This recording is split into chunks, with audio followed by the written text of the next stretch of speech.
दिनै बुहुमाव नायोबा मानसिनि थैनाया दाउ अमाफोरबादि जालांबाय। दिनै बुहुमाव नायोबा मानसिखौ दाउ अमाफोरबादि बुथारसै। रावबो रावनिबो सायाव अनखांनाय गैला, अननाय गैला। सोरजिदोंमोन आफा इसोरा मानसिखौ गियानि महरै, नाथाय जाबाय दिनै साननो रोङै गिथावथाव जुनारनिख्रुइबो गिथावसिन जुनार। दिनै सोरबा थैनानै थाङोब्लाबो बिनि थाखाय रावबो दाहा खालामलिया, बिनि थाखाय रावबो दुखु जालिया।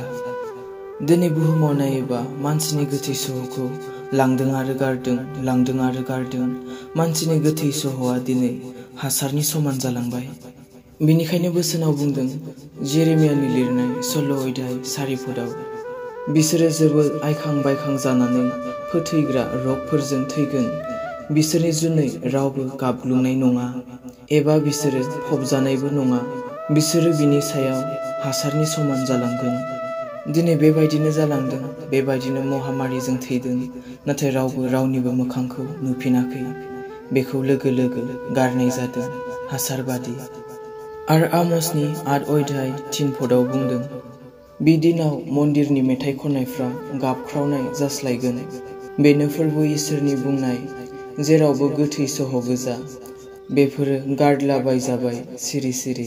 दिनै बेबायदिनो जागासिनो। सोरबा जुदि माबा जायोब्ला बेखौ हस्पिटालाव लाङोबा बे गोथाङै दंना गैया बेखौ रावबो मिथिया, आरो थैयोब्लाबो बेखौ स्रि स्राय गारो।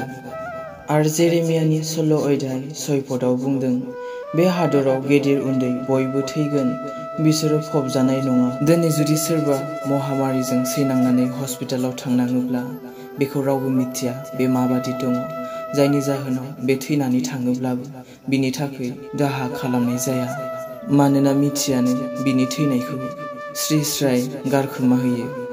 आरो आमोसनि लिरनाय 8 अध्याय 10 पदआव बुंदों, आङो नोंसोरनि फरबफोरखौ दाहा जानाय आरो नोंसोरनि मेथाइ खननायफोरखौ गाबग्लुंनाय खालामस्लायगोन। दिनै मानसिया जिंगासिनांदों, गाबग्लुंनांदों।